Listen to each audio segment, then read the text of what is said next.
Buenas tardes, Aurora y Joaco, a este nuevo podcast de Consenso y Regeneración, que en esta ocasión, y creo que es un tema de actualidad y de interés, vamos a hablar sobre el reinado de Juan Carlos I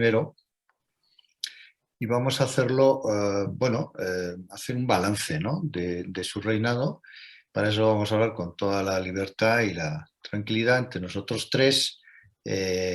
Aurora Nacarino, ¿no?, que conocemos muy bien, que ya hemos hecho con Aurora una charla en Consenso y Regeneración, expolítica, metida en el mundo de la literatura, yo diría que intelectual, ¿no?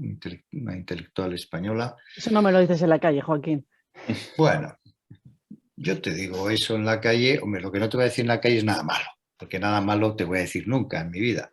Eres una persona admirable, te lo dije cuando charlamos, y se acabó de echar flores. Y ahora está Joaco Güell, presidente empresario, presidente de la Fundación Jean Bosca, amigo, en fin, que nos conocemos los tres muy bien y vamos a hablar con toda.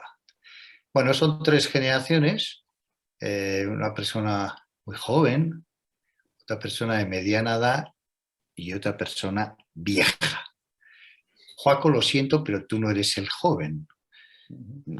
Pero bueno. Ya no, ya no. Por eso, bueno. Aurora, si te parece, sobre el tema este del reinado de Juan Carlos I, un resumen para empezar, una introducción, diría yo, para empezar, unos 2 o 3 minutos, luego lo mismo Joaco, lo mismo yo también me apunto a la charla y luego vamos comentando. Adelante, Aurora, ¿qué nos cuentas? Bueno, por empezar por las cosas buenas, ¿no? Creo que lo más importante es decir que el rey Juan Carlos hereda de Franco un poder absoluto, un poder que es dictatorial, y él decide utilizar ese poder absoluto para demoler todo el andamiaje del franquismo e impulsar una transición democrática. En ningún sitio estaba escrito que eso tuviera que ser así. En ningún sitio estaba escrito que a la muerte de Franco tuviera que haber un régimen democrático. Y eso creo que es mérito, en primer lugar, de Juan Carlos, que si no fue, como dijo Charles Powell, ¿no?, el piloto del cambio, al menos sí cabe decir, desde luego, que fue la chispa del cambio o el gatillo del cambio, si se quiere. Por tanto, Juan Carlos hizo una cosa que no era obvia, y por otro lado que tampoco era fácil. Es decir, no es fácil apostar por una monarquía parlamentaria cuando tienes una derecha que es mayoritariamente franquista y cuando tienes una izquierda abrumadoramente republicana. Así que también creo que lo que hizo Juan Carlos fue, desde luego, valiente. Ahora bien, ninguna monarquía puede vivir de las rentas. Bueno, el rey Juan Carlos ha demostrado que se puede vivir muy holgadamente de las rentas, pero creo que no es de estas rentas de las que estábamos hablando. Pero bueno, no sé, yo si queréis lo dejo aquí para empezar y luego... Muy bien. Por empezar por las cosas buenas y luego ya iremos a la crítica. Ya. Sí, ya vemos que si empezar por las cosas buenas es que debe haber malas. Joaco, ¿qué nos cuentas? ¿Cómo introducirías el tema? Bueno, coincido con Aurora. Es muy excepcional, digamos, que un reinado en la época ya, si quieres, democrática, y hablo de Occidente en general, que en ese reinado se den las circunstancias de que un rey tenga tanta capacidad de decisión como la que tuvo Juan Carlos I, por los motivos que ha expuesto Aurora, y desde luego en lo que decidió hacer creo que, digamos, fue admirable, ¿no?, asumiendo los riesgos que había que asumir, y fue en la buena dirección, evidentemente, de la historia, ¿no? Creo que además de eso, y eso es lo más importante sin duda, creo que en la ejecución de esa estrategia o de esa idea también fue excepcional. Creo que reunía unas cualidades, en fin, tú, Joaquín, lo viviste probablemente más tiempo y en directo, pero unas cualidades personales que hicieron más fácil o más probable el éxito de esa estrategia. Me refiero a las relaciones personales, a la capacidad de conectar sobre todo con los líderes de la izquierda, pero en general con los políticos, digamos, de la nueva democracia. Y por lo tanto, tanto la decisión grande que tomó como en la intuición política y en la ejecución de esa estrategia, creo que fue excepcional, ¿no? También creo que, o sea, al final, si uno mide la España que heredó, la España que vivió y la España que deja, creo que el balance histórico es casi indiscutible, aunque también es verdad que el éxito de los reyes no se mide en años, se mide en siglos, ¿no? Y luego, como dice Aurora, podemos hablar de otros aspectos que quizás son menos positivos y también menos relevantes, creo. Bueno, yo también voy a dar mi opinión. En esta primera intervención voy a hablar un poco de la monarquía. Monarquía. Bueno, primero, yo hablando claramente, yo soy monárquico. Yo soy monárquico, yo creo que el debate ese histórico entre monarquía y república, siendo la monarquía el rey absoluto con legitimación divina y la república los intentos que ha habido en la historia de sistemas más o menos democráticos donde haya habido más o menos libertad, muy pocas experiencias en la historia de la humanidad, por cierto. Bueno, pues ese debate se supera con la monarquía parlamentaria y entonces vemos cómo los países de democracias más consolidadas y más full democracy, pues son, muchos de ellos son monarquías, ¿no? Holanda, ahora mismo estoy aquí en Holanda, ¿no? El Reino Unido, Suecia, Dinamarca, evidentemente son full democracies y son monarquías, ¿no? Por lo tanto, digamos que como sistema queda legitimado desde el punto de vista democrático, ¿no? Y luego, y este es el último punto en esta intervención primera mía, luego está el tema, vamos a ver, hay países que si dejaran de ser monarquía y pasaran a ser república, pues yo entiendo que no pasaría nada. Por ejemplo, en el país en el que estoy, Holanda, ¿no? Pasaría nada. Pero hay países donde si dejaran de ser monarquía y pasaran a ser república, es preocupante, ¿eh? España es uno de ellos por el tema del nacionalismo, ¿no? O sea, es decir, que lo primero que se quiere cargar los independentistas siempre ha sido Felipe VI, ¿eh? Siempre ha sido la monarquía. Por lo tanto, yo me posiciono radicalmente en contra y, por lo tanto, como monárquico. Y no solamente, pero, por ejemplo, en Bélgica, pues también yo creo que sería un problema, y en el Reino Unido incluso también con Escocia, ¿no? Prefiero dejarlo ahí, hablando de lo que es, digamos, la legitimación, a mi entender, total de la monarquía parlamentaria, ¿no? Enterrando un debate que, en mi entender, ya no tiene sentido. Aurora, venga, la siguiente intervención. Falta Germán, ¿no? Sí, Germán. Germán Teruel acaba de aparecer. Germán, ¿se te oye? A ver. Sí, se me escucha, perdón por haberme incorporado con retraso, Joaquín. Oye, mira, Germán, bueno, estás con Aurora, con Joaco, que conoces bien, y a ti, Germán, también te conocen bien. Hemos hecho una charla de consenso y relación también contigo, catedrático de Constitucional en la Universidad de Murcia, y una persona muy conocida, uno de los grandes expertos constitucionalistas como profesión, me refiero, de España, claramente. Estás continuamente en el mundo académico y continuamente dando charlas. Mira, Aurora, Joaco y yo acabamos de hacer ya una intervención introductoria sobre el tema del reinado de Juan Carlos I, un resumen, un balance. Entonces, por favor, una intervención introductoria de no más de 3 minutos y a partir de ahí empezamos a charlar. Germán, adelante.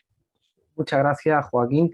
Y si tuviéramos que hacer balance del reinado de Juan Carlos I, yo creo que desde luego hay que destacar que en cuanto que rey constitucional fue el monarca que pilotó el llegar a el instaurar en España nuestra democracia. Y no es malo recordarlo, ¿eh? Además, yo creo que cumplió muy bien sus funciones como jefe del Estado. Cumplió fielmente las funciones que tiene atribuidas. Y en ese sentido, como señalaba antes Joaquín, yo creo que en España tiene un especial valor la monarquía constitucional. ¿Por qué? Porque frente a cualquier otro sistema, tanto la polarización de nuestro modelo político, tanto la gran pluralidad que hay a nivel territorial, el hecho de tener una figura con el simbolismo que se atribuye a la corona, con los vínculos incluso históricos que tenemos allende de nuestras fronteras, que eso también es muy importante recordarlo, y en particular el rey Juan Carlos lo supo cultivar muy bien. Bien, desde esa perspectiva hay que hacer un balance muy positivo. Ahora bien, y también en este pero hay que reconocerlo, y es importante. A un rey constitucional no solo se le exige que cumpla en tanto que rey, que cumpla fielmente con sus obligaciones constitucionales, con sus funciones constitucionales, sino que también se le exige una ejemplaridad desde el punto de vista de lo privado, que es casi la otra cara de la moneda, a esa posición dignificada, a esa posición especialmente, digamos, de mayor nivel institucional que se le atribuye. A esa especial protección que incluso desde el punto de vista jurídico constitucional goza, donde no se le protege solo por el ejercicio de sus funciones, sino que la inviolabilidad se le reconoce a la propia persona. Y ahí es donde nos hemos encontrado con que, digamos, el oscuro, por decirlo de alguna manera, del reinado de don Juan Carlos. Entonces, yo creo que a la hora de hacer balance debemos de ser conscientes de que hay que poner en el platillo, digamos, los dos elementos. Más allá, yo creo que la corona en España tiene un vigor y mucho mayor del que puede incluso representar en cada momento quien la ostenta. Y ni qué decir que hoy día creo que encontramos en el rey Felipe un magnífico ejemplo de rey que cumple con las expectativas constitucionales, pero también desde el punto de vista privado, lo que tiene que ser un monarca constitucional. Muy bien, Germán, muchas gracias. Bueno, entonces ahora vamos a empezar el diálogo entre nosotros. Aurora, venga, empieza tú y luego pues vamos hablando todos. Adelante, yo estoy muy de acuerdo con esto que decía ahora Germán, ¿no? Cuando hablamos de la monarquía, bueno, ¿qué es lo que sucede con la jefatura del Estado de las monarquías? Pues fundamentalmente que a diferencia de las repúblicas, su legitimidad no procede del sufragio, más allá de que esté refrendada en la Constitución. Claro, las instituciones cuya legitimidad no descansa sobre el sufragio tienen que legitimarse de otro modo, tienen que legitimarse en este caso sobre sus resultados. Bueno, es casi una paradoja, ¿no? Si no estás respaldado por los votos, entonces tendrás que someterte a un plebiscito todos los días, ¿no? Como la nación de Renan. Y creo que aquí es donde está el problema con Juan Carlos. No tanto en sus obligaciones constitucionales, que creo que el papel de arbitraje y moderación que le atribuyó la Constitución lo cumplió y lo cumplió bien, sino con el problema que mencionaba Germán de su conducta privada, que se lleva por delante su autoritas y que desencadena una crisis en la institución que requiere finalmente de una abdicación para salvarla. Yo también creo que, evidentemente, el responsable único de la conducta privada de un rey es el rey mismo, pero estos días me acordaba hay un libro de memorias de un republicano en el exilio, de Juan Simeón Vidarte, que se llama Todos fuimos culpables. Y de algún modo, cuando pienso en lo que ha sucedido con la monarquía en España, me viene a la cabeza ese título. Porque, bueno, yo por ejemplo vengo de... Tú decías antes que eras monárquico. Bueno, yo soy del Real Madrid.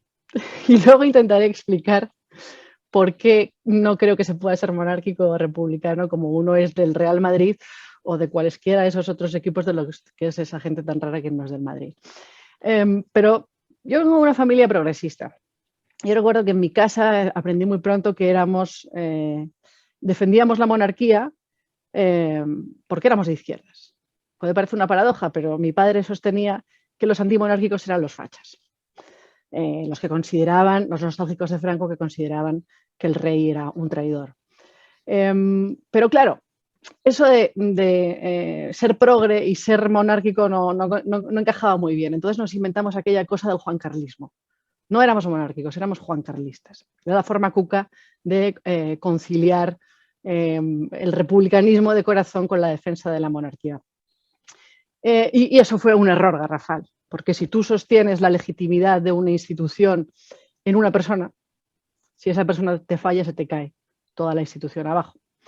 Y esto es algo que deberíamos haber previsto porque Bueno, el debate entre el gobierno de los hombres y el gobierno de las leyes se lleva resuelto más o menos desde Aristóteles. Pero bueno, metimos la pata.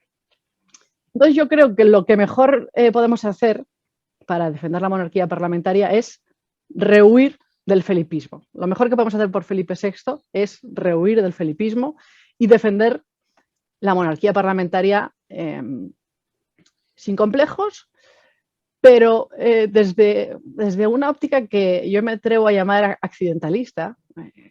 Y yo defiendo un accidentalismo que no es en absoluto, que no denota en absoluto una falta de compromiso con el sistema, sino bueno, la asunción de que lo necesario es el Estado democrático y la forma de la jefatura del Estado es lo accesorio y debe ser la que sirva mejor al interés último, que es la previvencia del Estado democrático.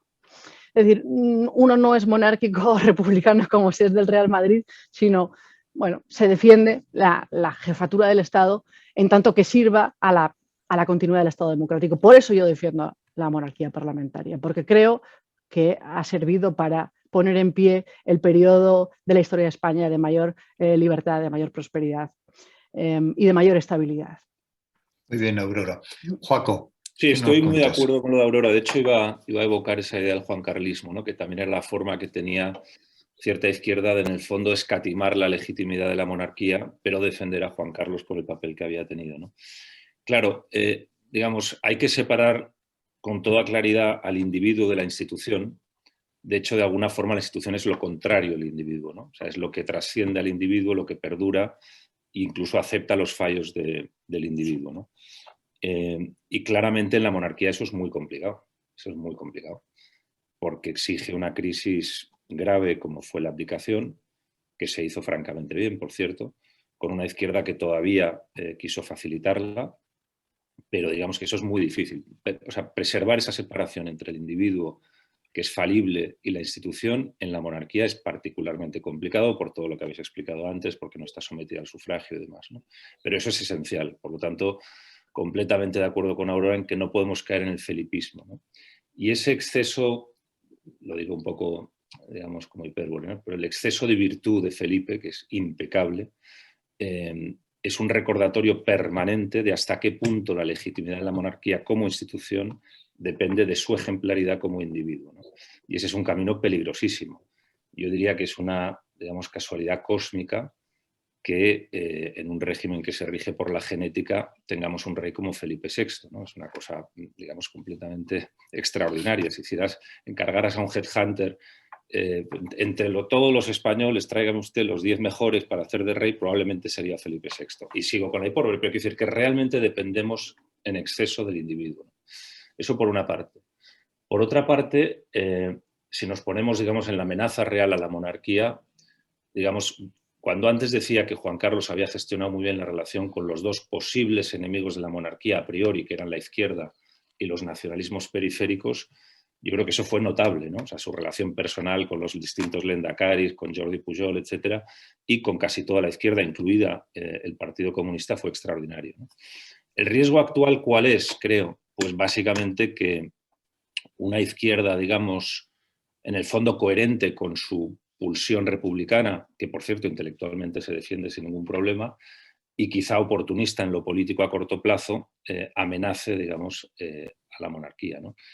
Por otra parte, los nacionalismos se han desconectado completamente de la monarquía y yo soy bastante joven, pero yo sí recuerdo un momento en que los nacionalismos no descartaban al rey como una especie de figura última que casi justificaba una división en, digamos, reinos, por decirlo de alguna forma, ¿no? O sea, había una visión del catalanismo que era compatible con la monarquía y que incluso la monarquía servía como pretexto para dividir otra vez los reinos, ¿no? Con lo cual, esa desconexión es relativamente reciente y, en mi opinión, es irreversible.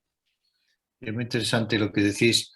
Bueno, yo quizás lo que puedo aportar, aparte de asumir lo que estáis diciendo, lo que puedo aportar es que por mi edad, o sea, yo estaba en Barcelona en segundo de SADE y se muere Franco. Puedo decir que el 99,9% de los jóvenes estábamos por superar el franquismo, un sistema, ¿verdad?, muy cutre, también debo decir que muy cruel hasta el final, ¿eh? O sea, que no solamente fue cutre, sino también muy cruel hasta el final, se fusiló hasta el final, ¿eh? pero evidentemente, pero la inmensísima mayoría, estábamos por el cambio, es lo que llamábamos entonces, tenemos que ser país homologable a. Entonces pensábamos en Alemania, el Reino Unido, también Francia, quizás menos, y Estados Unidos. Y eso era algo. Y eso es lo que yo viví. La gente no joven, la inmensa mayoría también estaba por el cambio. Había 4 nostálgicos. La prueba de ello es que al mes o 2 meses de morirse Franco, de verdad, nadie se acordaba de Franco. Nadie se acordaba de Franco. Y eso yo lo viví y es lo que habéis contado. A partir de ahí, ese anhelo, ese deseo de los ciudadanos lo tiene que canalizar alguien que es el rey Juan Carlos, ¿no? Entonces sí, eso de traer la democracia, como lo habéis dicho, yo viví esa ilusión y luego he vivido 2 cosas, ¿no? 2 cosas. Una, evidentemente, que ha sido el gran embajador en el mundo, nos ha representado ¿verdad? En el Congreso de los Estados Unidos, nos ha representado en los parlamentos más importantes del mundo. Y luego otra cosa que también he vivido personalmente y lo quiero contar, y es que el rey Juan Carlos se dejaba la piel por las empresas españolas. Fue el gran comercial de las empresas españolas cuando salíamos fuera. Y yo lo viví, y yo lo viví. Una historia, una operación importante de una empresa española muy importante en Cuba y República Dominicana, y él siguió hasta que se hizo, y además recuerdo la anécdota que le estaba contando cómo estaba y tal, y él me dijo, ¿yo qué tengo que hacer? Y estaba así hablando y de repente me cogió el brazo, me apartó, pero casi violentamente a un lado y tal, y me dice, te estaba escuchando el embajador francés que te lo tenías detrás, ¿no? Entonces, eso, él se dejó la piel por eso y, por tanto, digamos que eso ha sido una enorme contribución. Y como no soy cortesano, en absoluto, porque los cortesanos son los que perjudican más a la monarquía, en otra intervención, pues sí, me gustaría, evidentemente, afrontar o hablar de las cosas que han pasado luego, porque si no, tampoco el balance sería justo. Entonces ahora cualquiera, si os parece, Germán o quien sea, pues vamos charlando, como unos 10 minutos más. Germán, si es posible intervenciones cortas para que haya más, en sí, 10 minutos más. Siguiendo precisamente el hilo de lo que ha señalado antes Aurora, yo creo que si nosotros nos situamos en el prisma del estudio democrático, es decir, para que funcione bien una democracia, ¿tiene sentido una monarquía? ¿No tiene sentido una monarquía? ¿Por qué? O sea, ahí hay un debate interesante. Si nosotros estuviéramos preocupados por el buen funcionamiento de nuestro país, desde esta perspectiva, por el buen funcionamiento democrático de este país, creo sinceramente que hoy el tema de debate no sería este. Lo ha dicho Joaco antes. Tenemos un rey ejemplar que cumple fielmente con sus funciones constitucionales. Si yo tuviera que señalar como constitucionalista un problema desde el punto de vista de la forma política de nuestro país, diría la deriva hiperpresidencialista que está menoscabando los fundamentos parlamentarios de nuestro sistema político sin los adecuados contrapesos. Nuestro sistema político, que se basa en un sistema parlamentario, está mutando, lo señalaba el otro día con una claridad extrema el profesor Maloro Aragón, hacia un presidencialismo extremo, que está minando las bases de nuestra democracia. Ese es el problema. A partir de ahí, si quisiéramos seguir discutiendo, yo desde luego, si hoy día se abriera una reforma, nos diera por cambiar la Constitución, lo que nunca apostaría es por avanzar hacia un sistema presidencialista. Lo estamos viendo, el presidencialismo ha funcionado en los Estados Unidos porque tiene una raigambre, una historia, una cultura muy distinta, pero en muchos otros países es un problema, un sistema problemático por el exceso de peso que da la jefatura del Estado. Sin embargo, creo que en Europa continental ha funcionado mucho mejor los sistemas parlamentarios. Y dentro de los sistemas parlamentarios, la monarquía, allí donde tenemos una tradición, tiene una importancia, tiene una justificación que más allá del felipismo, del juancarlismo, se puede explicar y comprender racionalmente. Igual que podemos explicar y comprender racionalmente por qué es bueno que el Banco de España no esté dominado por un gobierno o que el Tribunal Constitucional no esté cooptado políticamente. Es bueno que una institución como la jefatura del Estado en un sistema parlamentario al que corresponde una función integradora, a la que corresponde una función moderadora, aunque sea en un sentido soft, en base a esa autoridad, a ese prestigio, a la que corresponde esa función de alta representación, la asuma una figura que no esté politizada. Desde esa perspectiva, yo creo que es muy funcional la monarquía en nuestro país. Y para terminar, si hoy, por desgracia, tenemos y estamos debatiendo de esto en este contexto, ciertamente es porque el monarca anterior pues, ha habido una serie de escándalos durante su reinado y después, pero desde el punto de vista político-institucional, se han depurado desde el punto de hora que funcionó el Instituto de la Abdicación.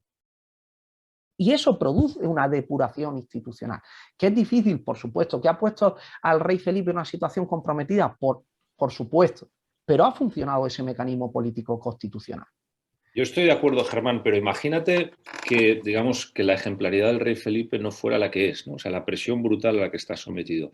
Una desviación ni siquiera tan grave como la de su padre en esos últimos años, en una desviación menor, la presión a la que estaría sometida la institución, o sea, la imposibilidad de desgajar la responsabilidad de la institución o, digamos, del individuo de la institución, ¿no? A mí eso me parece que es de una precariedad máxima, ¿no?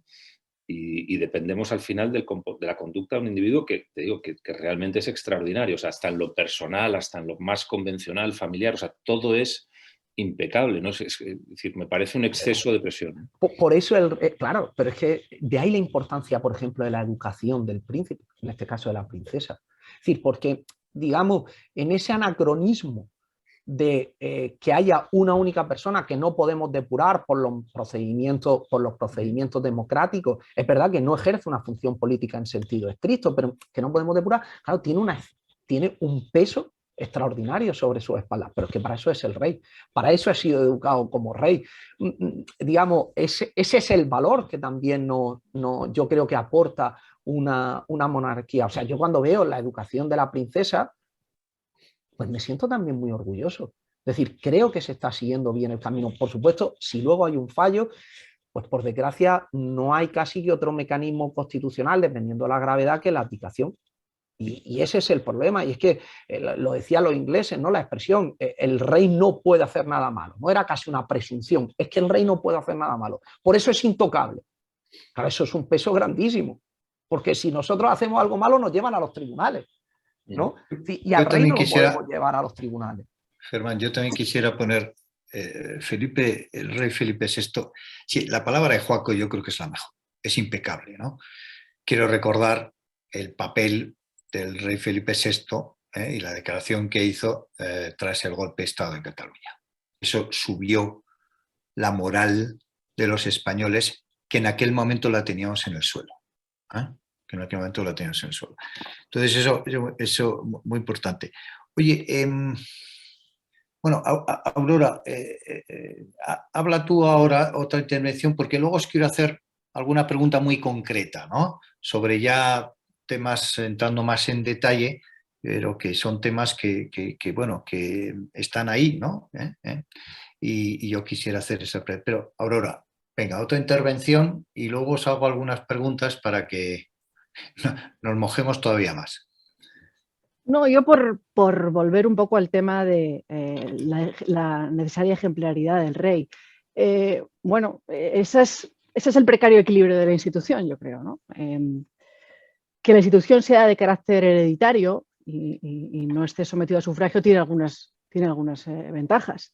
Pues que es más fácil garantizar la neutralidad de la institución, la independencia, no está sometida al juego de las mayorías, es menos divisiva, es menos polarizadora, no se entiende que la figura del monarca es una figura de parte, pero por otro lado, claro, tiene esto. Yo tenía un profesor Varela, que siempre me decía esto de: el pacto con la monarquía es que el rey es un cuadro en la pared, un cuadro colgado en la pared, es decir, está vaciada, es una figura vaciada de funciones. Y una figura vaciada de funciones es una figura eminentemente simbólica, que basa su legitimidad en una autoritas. Entonces, la conducta del rey tiene que ser irreprochable. Y eso es un riesgo, evidentemente, como lo hemos visto, porque cuando se produce un fallo en este sentido, se produce una crisis de la institución.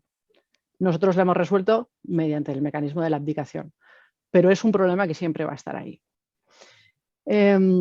Y Y por otro lado, creo que los problemas que afronta la monarquía en el siglo XXI van más allá de los errores que pueda cometer individualmente el monarca. Tienen que ver con que, por un lado, hay una izquierda republicana y una izquierda socialdemócrata tradicionalmente comprometida con la monarquía, que puede revisar eso en cualquier momento. O sea, para mí, en este país, el botón nuclear de la monarquía lo tiene el PSOE. Exacto. Pedro Sánchez se lo puede cargar cuando quiera. Porque aunque ahora tú pienses que no hay una mayoría ciudadana, digamos, a favor de un cambio de régimen, las preferencias son cambiantes. Sabemos que las preferencias de los ciudadanos no son exógenas, dependen de la oferta política. Lo hemos visto en Cataluña con el procés muy claramente. Y ese es un riesgo. Pero por la derecha también hay otro riesgo. Hay el riesgo de querer apropiarse, de querer patrimonializar la corona. Incluso de querer utilizarla en el juego político. Ojo, yo estos días he tenido que leer cosas bastante graves, ¿no? Como que hay que utilizar la corona como contrapoder, como contrapeso al sanchismo, cuando precisamente la monarquía es un poder que por definición tiene que ser neutral y moderador, ¿no? Tiene que ser un poder que esté por encima de los otros poderes. Entonces, los riesgos vienen por ambas partes y por último, creo que es el problema también de que vivimos en una época en la que se habla mucho de guerra cultural, de lo identitario, ¿no? De lo identitario, y la monarquía no se ha sustraído a este debate. Yo creo que en España nos iría mucho mejor si habláramos de políticas públicas o de instituciones, y no la guerra cultural que lo lleva todo a lo identitario. Cuando hablamos de monarquía hoy se hace desde un punto de vista de la guerra cultural y de la identidad, cuando para mí lo importante es abordarla desde el punto de vista de la institucionalidad. Yo defiendo la monarquía porque soy profundamente pro sistema. Yo defiendo mis instituciones. Oye, si os parece, os voy a hacer dos preguntas para contestación casi súper breve. Y bueno, son preguntas de detalle, pero son preguntas que estoy seguro que a los que nos van a escuchar les va a interesar el tema concreto. Como digo, por favor, contestación súper breve porque debemos acabar en 2 minutos para que sea más o menos media hora. ¿Qué os ha parecido el viaje que el rey Juan Carlos ha hecho en avión privado a España? Y primero fue un tema personal y posteriormente fue a ver a su hijo, el rey Felipe VI. ¿Qué os ha parecido? Por favor, contestación súper breve, porque luego tengo otra pregunta. Joaco, por ejemplo. Que tiene todo el derecho a hacerlo y que está mal. Yo iba a decir lo mismo. Yo creo que si el rey quiere volver a redimirse, hombre, no es que se haga cartujo, pero tiene que volver a España con otro tono, si se me permite la expresión. Bien. Aurora, ¿tú piensas como Joaco? Sí. Creo que ha estado mal las formas, ¿no?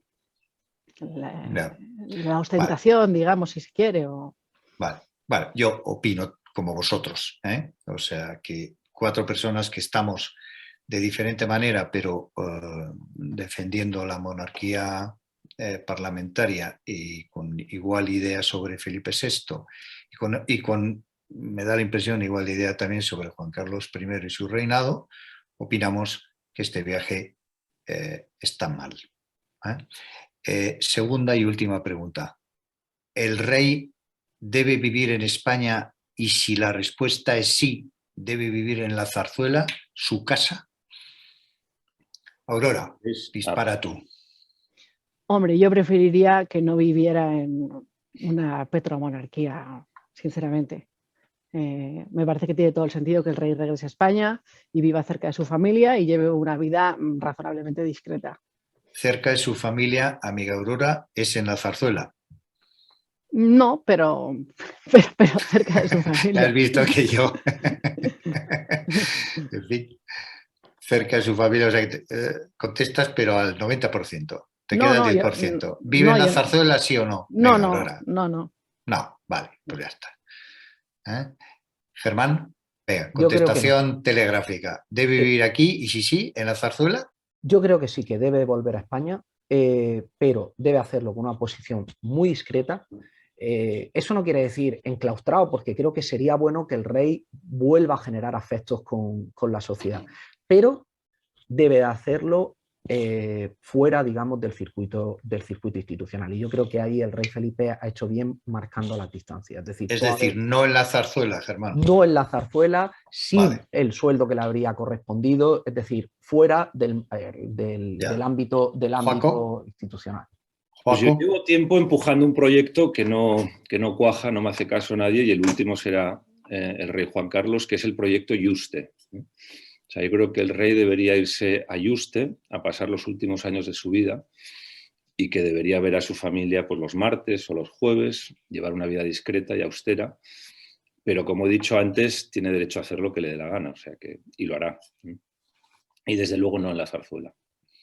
Bueno, pues si os parece, yo doy mi opinión. El rey sí o sí tiene que, en mi entender, vivir en España y desde luego, por lo menos en un primer periodo de tiempo que no sé definir, mejor que no esté en la zarzuela. Bueno, no sé si os habéis fijado, oye, primero, muchas gracias por vuestras intervenciones, pero personas de diferentes edades e ideologías pensamos muy parecido sobre todo esto, pero muy parecido.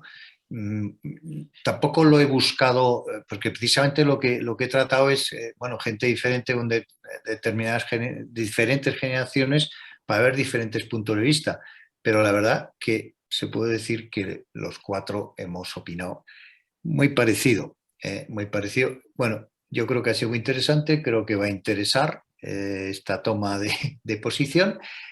Os lo agradezco mucho en este nuevo formato de tertulias que hacemos y bueno, pues ya os citaremos para otros temas que de vez en cuando pues volveremos a hacer este tipo de tertulia. Muchas gracias, Joaco, Aurora, Germán, amigos, nos conocemos muy bien y está muy bien que opinemos y que llevemos al debate público, pues como digo yo siempre, un poco de sentido común, ¿no? Un poco de sentido común, que no está mal en estos momentos, un poco de concordia, ¿no? Que para eso nos llamamos así, concordia, sentido común y regeneración.